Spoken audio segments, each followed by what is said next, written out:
audio intro. I'm not affiliated with CSEP. I feel insider and interested in transportation issues. Well, okay. So thank you. Welcome to the Friday Transportation Seminar at Portland State University. We're very pleased today to have Chris Garlick to present today on an interesting topic that he's titled his presentation, Gasless and Cashless. So with that, I'm going to turn it over to Chris, and we look forward to your presentation. Great. Well, thank you so much, Chris. Thank you all for having me today. Came in from Florida, but I'm originally from New England, so the weather here is actually great. So I spent the morning enjoying the weather, and I know that may sound strange, thinking, you know, why wouldn't you like sunny and hot weather? Well, after 6 months of hot, cool is actually really nice. So today's topic may be a little bit different than what we've done in the past or what you have seen here in the past. I want to talk a little bit about tolls. I'm very passionate about user fees, very passionate about how tolls can help us achieve mobility in our transportation systems. So we're going to talk a little bit about how tolls, or sort of the state of infrastructure and where we are with tolls. We're going to jump into sort of the status and the state of the tolling industry and where we're migrating. And we've done a lot in the last 5 years. Tolling has been sort of stagnant in the last 50 years, and in the last 5 years it's changed significantly. And then we're going to talk a little bit about synergies between the ITS and tolls. And I like to think of tolls as a subset of ITS overall. It provides user fees there. So I'm going to get into a little bit of the technologies. I'm going to talk a little bit about how ITS and tolling can work together, but I don't really want to focus too much on the technology piece of it. I'm going to get into some of the subsystems, but I want to walk away about how we can use tolling and how we can use user fees to essentially provide mobility. So with that, let's talk about the problems. The problems are very, very obvious, right? We have congestion and aging infrastructure. Obviously, congestion is almost everywhere, at least in every major metropolitan area. The aging infrastructure is more localized, but most cities have it. A couple kind of illustrative photos of congestion. Sometimes I think the one on the bottom right is more symbolic in many, many other ways. Okay, so we hear about all these statistics and how much how much the deficit is and how many billions of dollars is needed to solve our infrastructure problem. And I always had a hard time trying to grasp that. And how has things changed since we built the interstate system in the 50s and 60s? And I ran across this graphic, and I apologize, it's a little bit hard to see. But really the takeaway is, back in 1962, federal government had about 67% of discretionary funds to apply to transportation, to apply to our infrastructure. And then about 30% in debt and entitlements or mandatory funds. Here, fast forward to 2012, and you can kind of see how that changes. They have about 35%. It's almost flipped. So that's not the solution anymore for funding for infrastructure.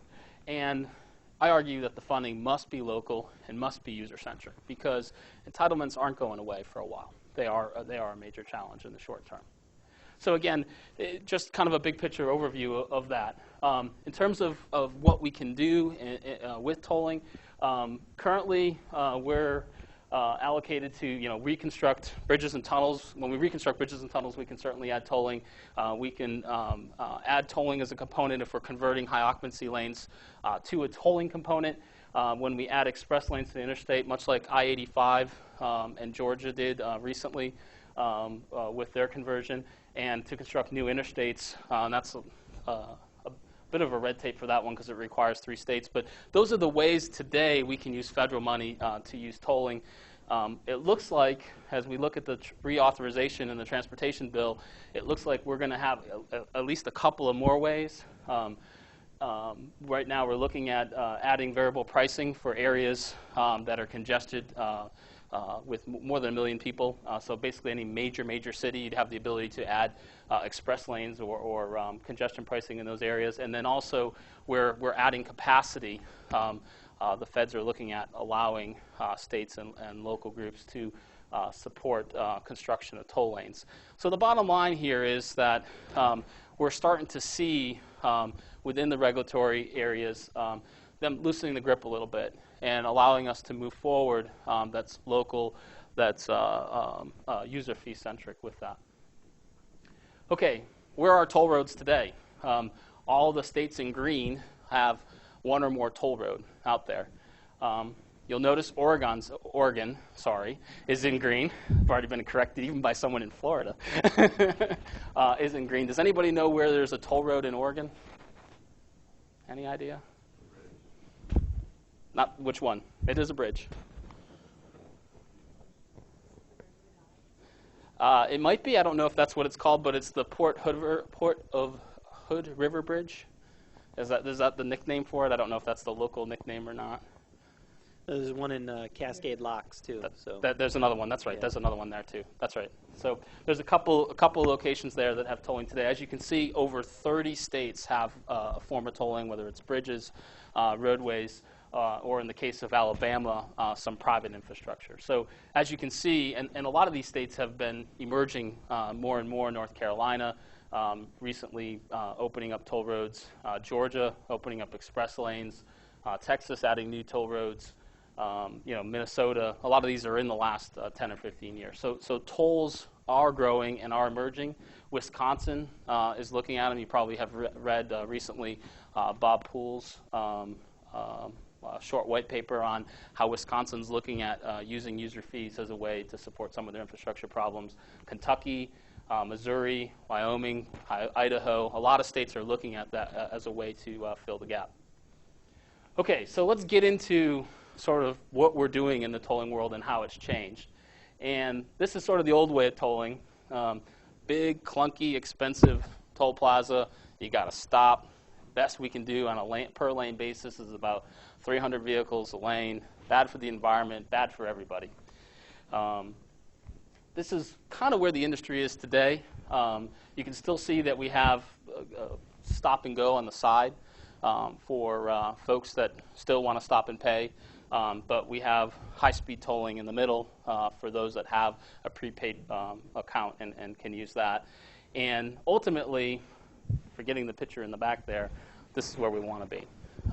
And this is where a lot of states, including Texas, Colorado, and Florida, and others, Maryland is also can be recently added to the list, are looking to go.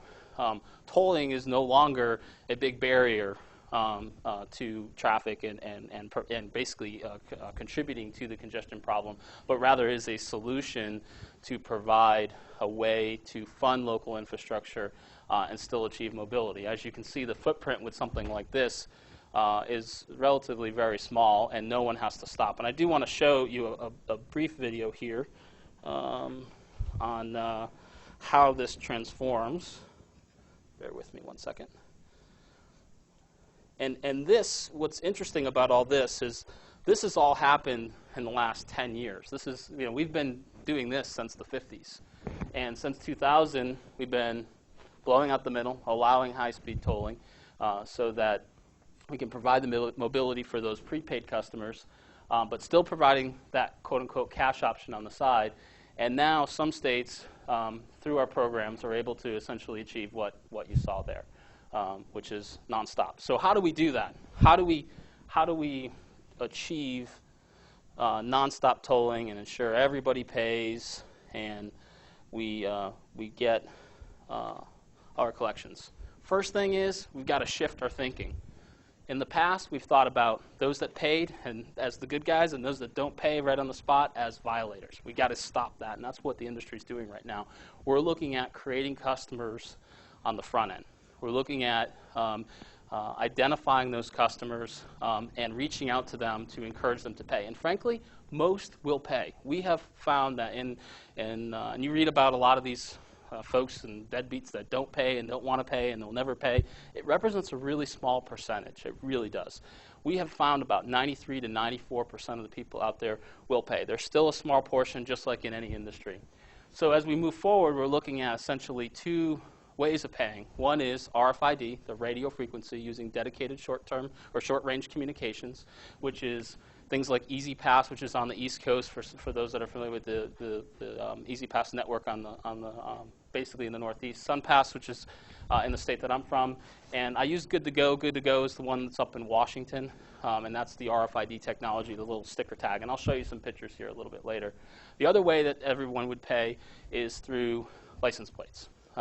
Everyone has a license plate, and most people have their license plate registered, and that's really how we bridge that gap from just using what we have been doing for the last 10 years with the radio frequency. We offer both of those payment types. Now, one thing that's interesting about this is there's this perception that cash goes away, that you don't have the ability to pay cash when you take away the toll plazas. That's simply not true. You're shifting where you pay that cash. Instead of stopping at a toll plaza, you're now doing it off the road. And what we've done in Florida is we've integrated our account systems with local, and the formal name is Money Services. But what it is if you can go anywhere and buy your prepaid telephone card or pay your utility bill, any one of those areas offer those cash solutions. So that takes care of the cash preferred. And other terms you may hear is underbanked or unbanked, and we like to call them cash preferred. There are a number of folks, about 80 to 100 million people in this country that prefer cash. And there are a variety of reasons why they prefer cash, and that's fine. And what we have done in the industry is figure out a way to reach out to them and capture them so that we can create customers, as it says here. Okay, so why all electronic tolling? I've talked about a few of them. The industry talks about 4 really, really important parts. Safety. Safety to the employees that operate the toll road. Safety, obviously, for the customers. That statistic up there is not an estimate. It's actually real. We saw when we did the stage 2, where we still had the cash on the wings and high-speed tolling in the middle, we saw a 66% reduction in accidents. 66%. Those toll plazas created barriers, created problems with weaving downstream, and even with the cash wings, we still have problems with weaving, but the main thing is we're dealing with nonstop tolling there. Mobility. What we're finding actually as we remove toll plazas, we're finding that there are new points of congestion now. Whether it's a local arterial, a local interchange, other areas become essentially those congestion points. Operational cost savings. We're reducing our labor. We are shifting some of that labor to our call center operations and dealing things a little bit differently, but we don't have to staff these operations 24/7 as we would in a traditional cash collection. And then lastly, the environment. Idling and congestion and stop-and-go traffic still exists, but the toll points are no longer the reason for that, and that has been a significant cost savings. The picture on the left there, and you've probably seen a couple on the internet. There's one on the internet, I think, from the thruway. This was actually in Florida. I was on scene, 2 New York drivers. And I guess they didn't want the other person to go first. And it's actually happened, since I've been in Florida, which I've been in Florida for 7 years, that's actually happened 5 times, which you find that just blows my mind that we would be that aggressive to want to do that. All right, so let's dive down a little bit. I want to dive into some of the components of the toll system, because I want to talk a little bit about how those components relate to the overall intelligent transportation systems and how we can use those components to help provide information to support mobility. So we're going to talk about 4. We're going to talk about classification, how we detect and how we classify vehicles. B is sort of my favorite, is the automatic vehicle identification. That's the RFID technology. I believe that's a core aspect to the future for all aspects of the transportation system. The image capture system, the industry uses video. We're really not taking a video, we're just snapping a license plate picture. And then finally, the transaction message. So as an engineer, I have to do a block diagram. So I'm just kidding. I will go to the picture. This is really the picture that boils it down. I won't bore you with the block diagram. So in a gantry, and just kind of bear with me here as we walk through it a little bit, inductive loops are primarily what we use to detect and classify vehicles, supported by a passive infrared scanner.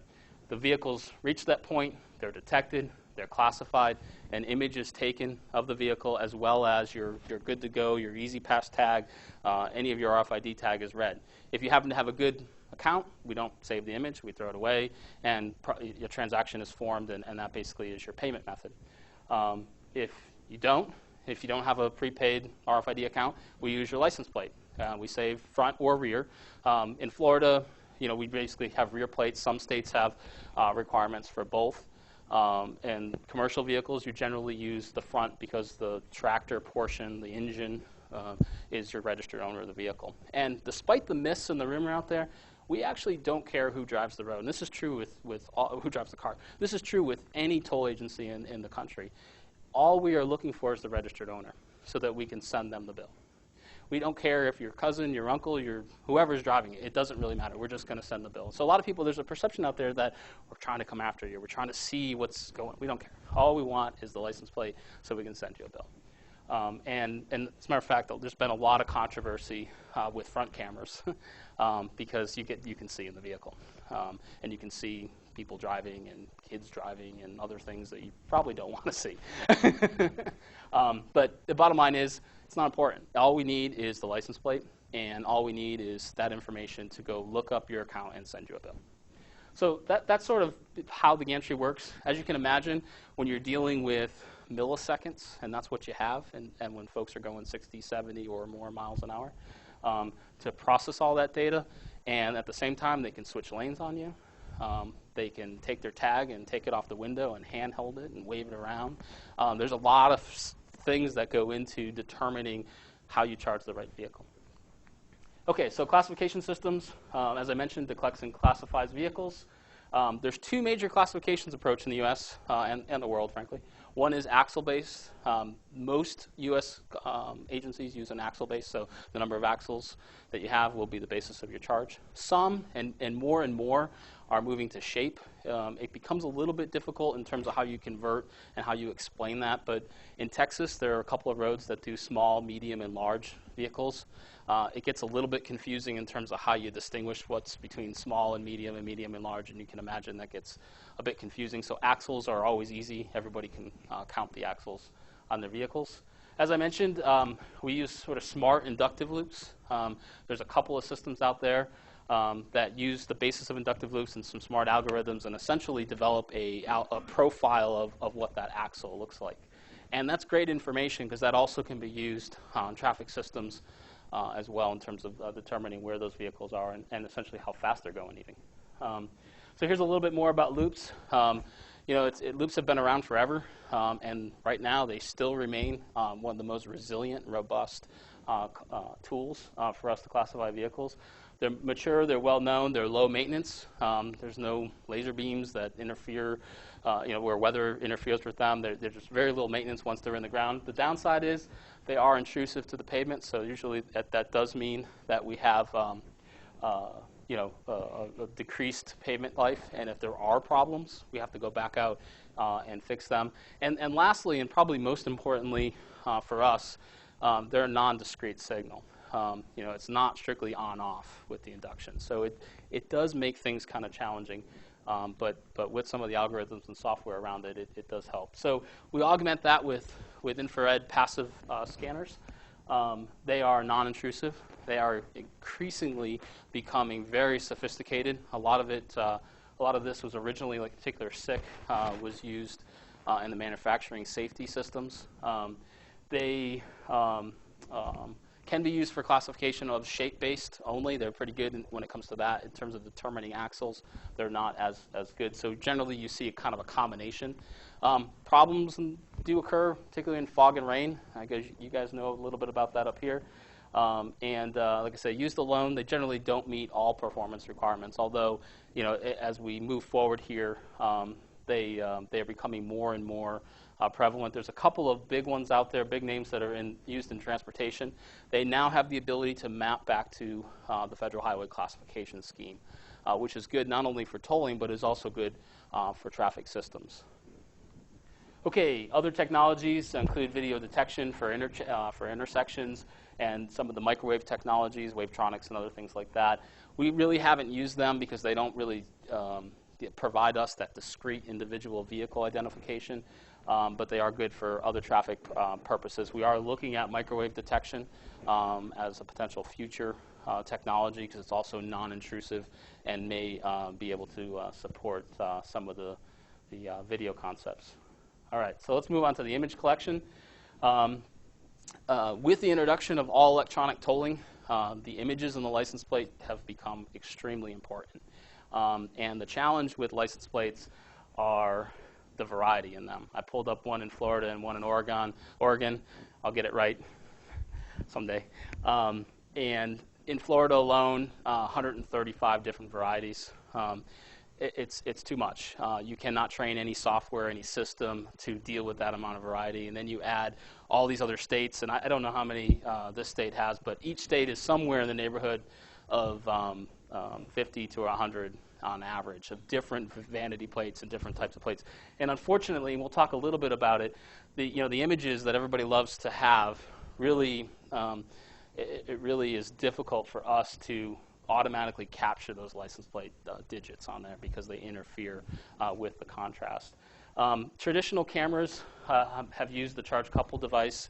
We're moving to a CMOS type camera that does a better job with exposing the image. It's not sort of a linear exposure that you would typically see maybe in your digital camera, but it uses a more dynamic profile. And one of the big challenges we have in our transportation environment, no matter what it is differing ambient conditions. In the morning at 6 o'clock, it's very different lighting condition than it is at 6 o'clock at night. And how do you develop a sensor? How do you develop software that essentially handles all those things? The CMOS technology helps with that exposure because contrast is key. The contrast from the letters to the back of the license plate or the letters of the license plate on the vehicle really helps us achieve that automatic recognition. So I did sort of a kind of a compare and contrast with some states from Oregon. And so the first one there, you can see it's got the fish in the background. The fish essentially interferes with those letters, and it doesn't allow us to kind of trace around those letters with the software. The next one down with the tree is a little bit better because at least the tree's in the middle, but as you can see, the O and the B in the middle would interfere with that, and that would cause problems with the recognition. The third one down is much, much better. There's no image, no graphics, but the colors don't really contrast that well. There's not that definition to distinguish the back or for the license plate from the letters itself. And of course, the last plate, which is not from this state and it's not from this country, is the best one, black on white. But unfortunately, most states in the country don't have black on white plates. They just don't exist. Texas was one of the only states that did, and they've taken care of that. So essentially, that is the best plate, the best plate for reading and determining what those license plates are. Overall, the license plate's a great form of interoperability. It's a great form of a way to create those customers, as I was mentioning. The downside is the variety increases the agency's operational costs significantly because it requires a manual review of a lot of those license plates. And that's really, really challenging when you talk about millions and millions of customers. And one of the things I didn't talk about in the beginning, but I'll touch upon really quickly, is one of our clients in the Forest Turnpike who I work with, they have created about 3 million customers in the last 12 years since their adoption of SunPass. In the last year, by converting 47 miles of their 600-mile network to all electronic tolling, they created 3.5 million customers, in addition to the 3.2 million customers. So there's been a lot of discussion about, well, how frequent are the customers or the users on the road? Well, really, if you think about it, most customers or most users of a road are very infrequent customers. Some statistics will tell you 89 to 90% are infrequent users, meaning they may only travel that facility twice a week or less.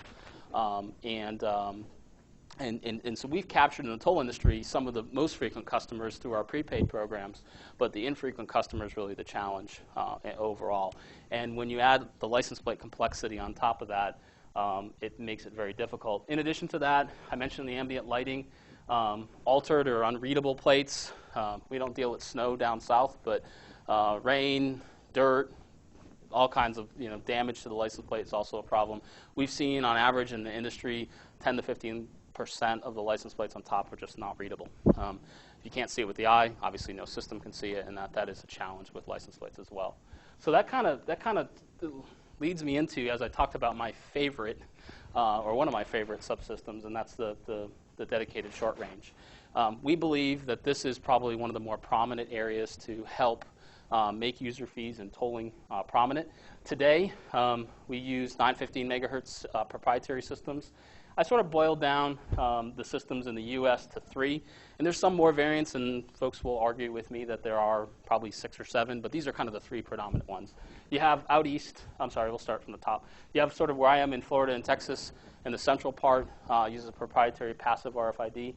And out west, also a passive open for Title 21, but mostly passive closed system.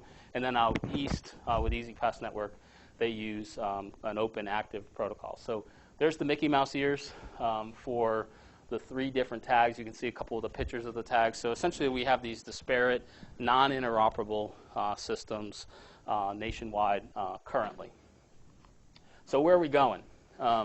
Right now, there's a number of initiatives in the industry to move to open, and I'll say both passive. When I say passive, what I mean is almost like a little mini sticker, and I don't know if Oregon has inspection stickers on your car, but a very mini sticker-based tag, similar to the Good to Go for those that are familiar with that, that would just adhere to your window. It does nothing other than identify that the number on the tag, and that's it. So there's no smarts, if you will. There's no battery. There's nothing in the tag. One of the exciting standards is an ISO 18006C standard. And it's not exciting because it's the latest standard, because it isn't. It's exciting because it was adopted in the commercial market. It was adopted by Electronic Product Code as the standard for the Walmarts of the world for distribution and supply chain. It was adopted as the standard for your passports. If you go out and get a passport today, as probably many of you know, it does have the RFID in there, and it uses the 18006C standard. So it's open, but it's also something that's commercially adaptable, so that you don't have 1 or 2 providers, but you have hundreds of providers, which of course lowers the overall cost. The second is the 5.9 gigahertz. That's a standard that was developed by the federal government. That standard is also pretty exciting because it provides a lot more than just tolling. It can provide a lot of the vehicle-to-vehicle safety initiatives, vehicle-to-intersection and vehicle-to-infrastructure safety initiatives. So for us in the toll industry, it would be great to have a 5.9 system, because it would provide us much more than what we need, but the cost for the roadside infrastructure, the cost for the tags is a bit prohibitive. For the tolling industry, really the passive sticker tags really kind of do the trick. The Hood River Bridge actually has the 5.9 in parallel right now. They're doing a test against their passive, and they are considering that as a new system. So if you're ever down that way, you can take a look at that. And I think they're actually selling prototype tags now that you can try out. So where are we going ultimately? There's probably not going to be one solution, and I'm going to talk a little bit about that. But hopefully we can get to one tag and multiple solutions through that tag. Briefly talk about this. At the end of all of the data that we pulled together from all these subsystems, we've got to pull it into a system. In the past, it used to be these industrial computers, PC 104, for those that know what that is. Now we're basically have the ability to buy a commercial Dell PC, and your PC that sits on your desktop every day has more than enough processing power. Okay, so in addition to the lane controller or the data that pulls it all together, we're now migrating to an open-based message. So in the past, all these systems have been proprietary and closed, and this information is not available. We now have a message that has over 130 elements of data about what happened during that transaction, which is good for traffic modeling, the prediction of traffic and where things are going with the overall traffic congestion. So that's really exciting. It uses an open XML-based technology as well and maps into a number of the AASHTO requirements there. So just briefly on kind of summing all this up, when you look at the revenue and the tolling systems on the side, those are some of the performance requirements. The traffic applications are to the left. As you can see, in most cases, the revenue systems exceed by far the requirements. And so the point is a lot of this information is available and can be used for ITS systems without having to go out and buy new infrastructure or put more infrastructure out there. In the past, we've been separate. As we move to open and sharing technologies, we can start looking to use some of those technologies together. Talked a little bit about this. We use some of the similar technologies. One of the key elements that we always have to be careful with the tolling systems is we do protect some customer account information. It's called personally identifying information, or better known as PII. That's still a consideration as we look at sharing data. We still want to be able to protect that sensitive information. Your license plate is open, but knowing who that license plate is registered to is not. You have to be an authorized person to get that information for only certain purposes. So that's one of the only considerations. But for the most part, every other piece of data about the car, the number of axles and how fast they're going and other things, can be used and for traffic modeling, and frankly isn't used as much as it should be today. I talked a little bit about one tag. Ultimately, as we start looking at a passive tag that is getting less and less in cost, the portable tags, the tags that you've seen traditionally in the industry are $20, $25. Some of the new passive 18,006C tags are as little as $1.26, with hopefully a goal to get them less and less and less. They can be used for other things. Parking, they can be used for registration. The concept of electronic vehicle registration becomes more and more prevalent with that, and you can essentially use that as a way to manage all goods and services and provide a good information there. Kind of where we're at, I sort of mentioned the high operating costs. There's still expense with this equipment. As we move to AET, we hope to get that to be much, much less. I talked about the transponder cost, $10 to $20 today. I think it could be 10 cents. Walmart thinks it can be 10 cents for their pallets. Why can't we have 10 cents in transportation? And why can't we get these sensors on everything so that we can develop good information for our models and help move things along? Our transponders are the beginning part of tolling industry had a lot of intelligence built into the tag. Now we're trying to move to a little bit more intelligence at the account level and the back office level. And most importantly, we've been on limited proprietary systems, and really open source and commercially acceptable systems are really where to go. Now, I'll tell you, the disclaimer on the bottom is because there's a lot of people in the industry that will disagree. And there's a lot of different opinions on that. That's more my perspective and where things can go there, but I'm sure you'll hear a lot of other opinions. Okay, so where are we going? So as I mentioned, today we're proprietary, but we're barrier-free. We're starting to take down those toll barriers. Tomorrow, in another 5 years, we think we'll be at using this one tag in a vehicle, maybe perhaps replace your license plate. That RFID tag will be your identification for your car, and can be used for registration, can be used for a number of other things, for your parking, for everything else. And then in the future, probably in 10 years, maybe less, we'll be tag-free.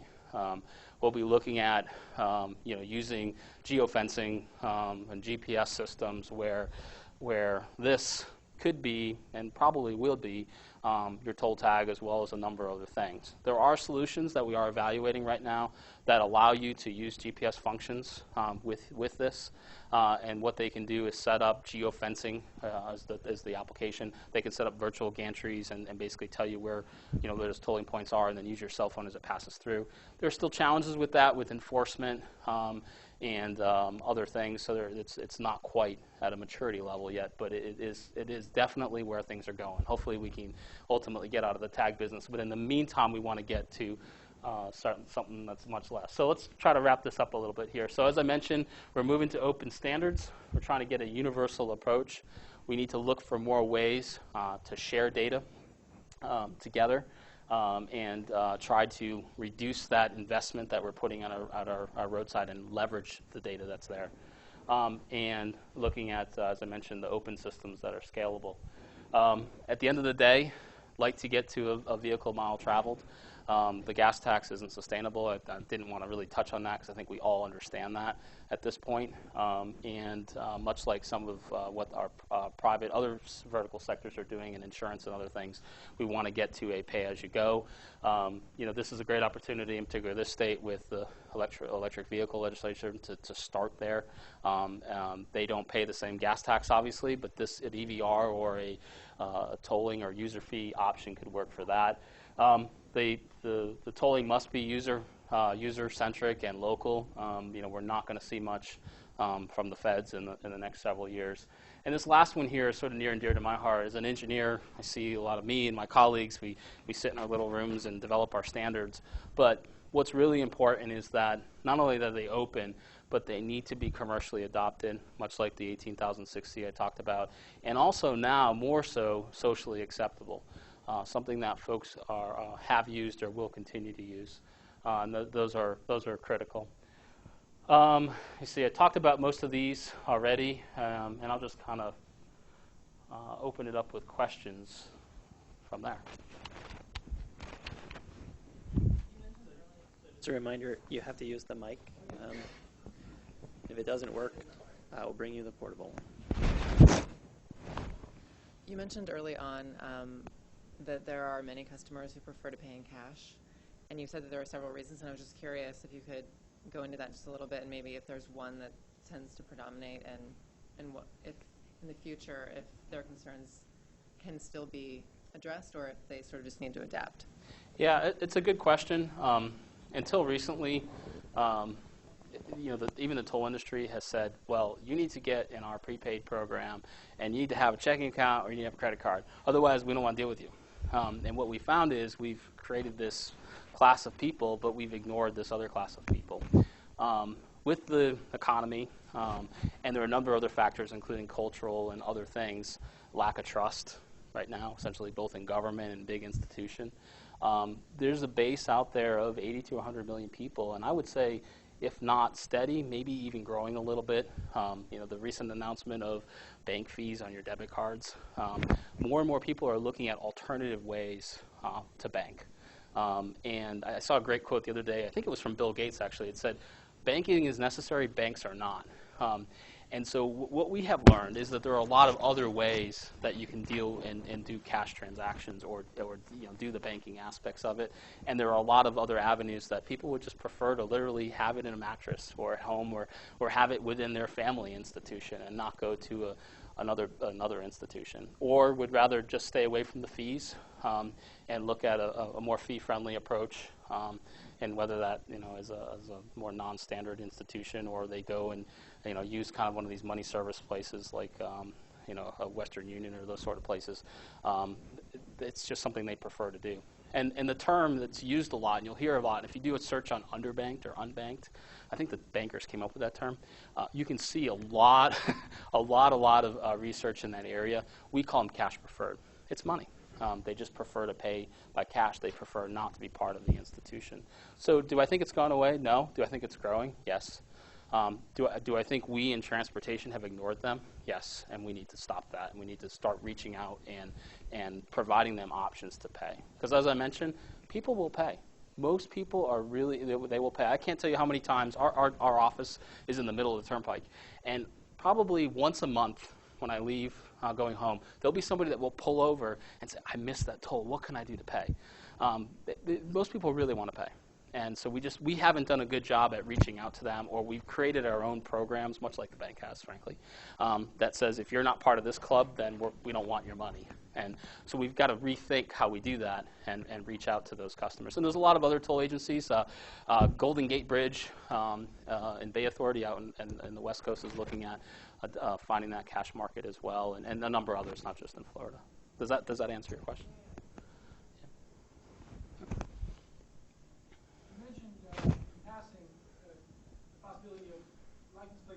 Way. And I can see how they can be replaced for a lot of purposes you talked about, but of course there's another purpose which you didn't touch on, which is just kind of accountability, the fact that anybody can jot down a license plate number to report somebody for all kinds of behaviors, and obviously if license plates go away, that would be a problem. Yeah, that's a good point. There's certainly some downsides. There's a lot of upsides as well with using, and I say go away, but they're being replaced with an RFID technology. Law enforcement can use it to read and understand whether that car has been registered or not registered, whether they're compliant or not. They can get a lot of information without having to look at the license plate, essentially the same amount of information using an RFID scanner. Now the general person on the side of the road would not have that ability. They'd have to use other ways to do it. So it may be that a license plate exists, but it's not used for registration or compliance purposes because it's so out of date. I'm sorry?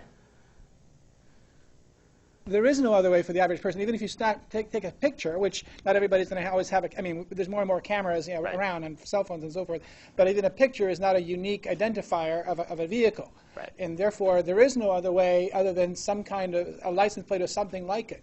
Yeah, it just may be that the license plate is not the only way you identify. But I agree with you that it's probably not going to go away in the near term, but we might be able to supplement it with more effective technologies. Any other questions? Oh. I was wondering, who operates the tolling booths? Is it a private company, or is it usually through a government agency? It varies a lot. More and more it's private companies, but sometimes it's toll agencies too, or sometimes the toll agencies will contract with private companies. So it varies quite a bit. I would say more so or privatized. And so how does that, how do they deal with the profits, and like how is that distributed between the government agency and the private? So it varies. So with the government agencies and most toll roads have bonding requirements that the money has to go back into the investment of the road.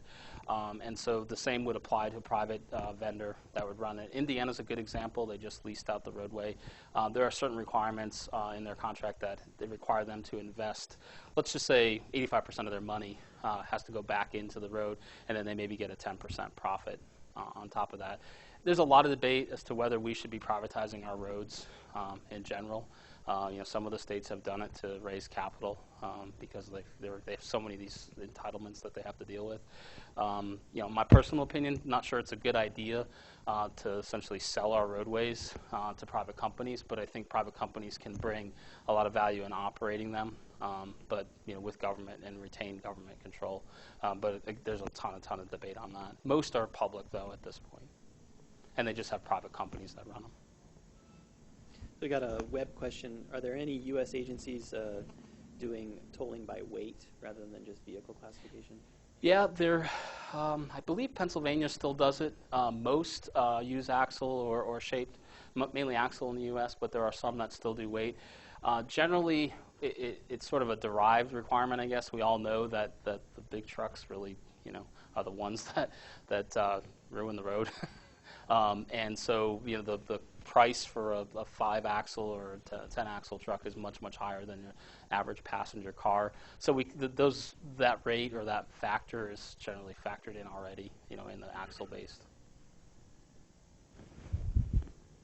Is there a precedent set with the system that includes exceptionary issues? Like, for instance, if a county or a municipality uses license plate fees for a bond measure to build a bridge, but everyone else is using the bridge, not paying. And if you have a system that includes exclusions, what kind of overhead cost is involved with going through every single license plate and putting it into different categories? Yeah, to be honest, the overhead in looking at license plates and reviewing them is pretty high. That's where the automation is really important. Most of the toll agencies, the money goes strictly back to the roads. And a lot of people think that it's one big money in one big pot, and it's not. The agencies, the money is strictly for that road. So any of the registration fees for cars, those are handled on a more of a statewide or non-tolling basis. So toll roads, generally, the way they're set up, they're strictly user fees, and the money goes right back into that roadway. So we don't get into all the other taxes and even your gas tax, and none of that money is fueled through toll agencies. They are just, the agency just gets the money they get from tolls, and that's the money they have to work with to maintain and operate that roadway. Does that answer? Yeah. Okay. The question that I have is actually related to Pam's question. I want to know how does this process works, that who gets to the conclusion that they need to add tolls in a state or in a place? And if it has too much benefits, then why the other states does not have this toll system yet? Yeah, it's a great question, and each state has a different methodology in determining what that is. I shared with you the federal level and what their methodology is in terms of providing grants. Many states, including Florida, will look at it as if we're adding any new capacity, and that may be a new toll road or in some cases a new lane, that we would use tolls as a way to finance both the capital construction as well as the ongoing O&M. But there's not one formula. And I think that's part of the confusion that's out there, is that every state handles it differently. And then, of course, we all have to acknowledge that politics play a big factor in a lot of states. In the Northeast, and coming from the Northeast, tolls were different because they were the only way on the interstate in some areas on 95. In Florida, it's very different because there's always a free alternative. You may not like it because you're going to be sitting in traffic, but you always had an alternative, or you always have an alternative. So the tolling, or the adoption of tolling, it varies quite significantly. Back in the 50s, a lot of the toll roads were sold on, let's build it and then it will go away once they're paid, once the bonds are paid off. Well, I think we all know that, once you build it, you still have this huge operations and maintenance cost with the roadway, forgetting about all the toll technology on it. But there's still a need for O&M, and with less and less coming from general funds in the state or from the feds, there's a need. So there isn't a single policy. If you do some internet research, you'll see different states look at different ways. Yeah. Seems like these systems are used on mainly interstate and state highways. Is there any interest or examples of where the metro area would like to use them on lower class roads at all? Yeah, that's a good question. There are some counties that do it, but you're right, most of them are interstates and freeways. There are some areas that are looking at court-owned tolling. London's a good example of that, where you pay to get in the city, and New York was looking at that. Didn't go over well there, and it never happened.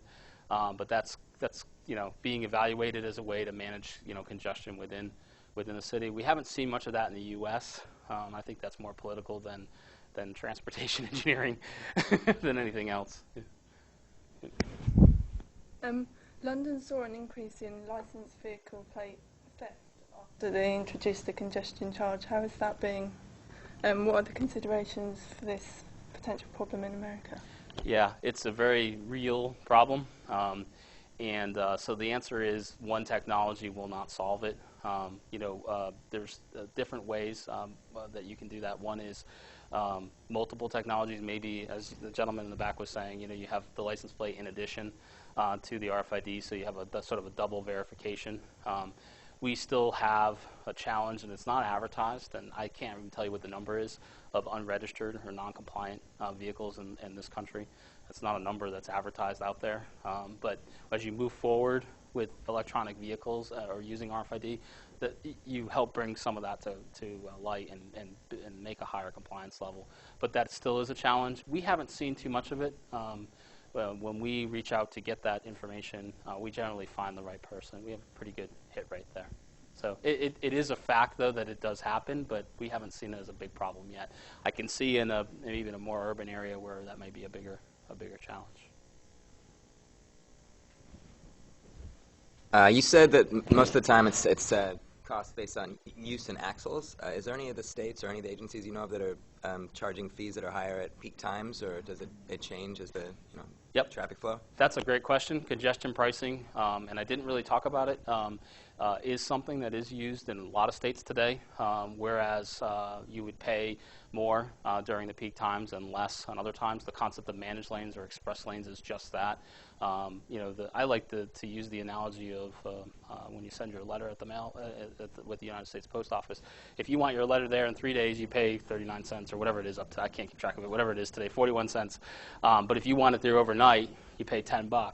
The concept of an express lane or congestion pricing is just that. If you want to pay an additional $3, you can get in this lane, and we can guarantee you that you get there in a timely manner.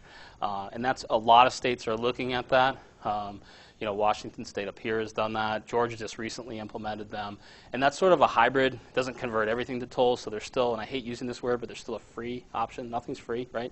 But there's still this option where you don't have to pay this toll, but if you want to guarantee that you're going to get to your doctor's appointment, home, game, whatever you want on time, then you'll have this option. And that's definitely probably one of the more emerging trends.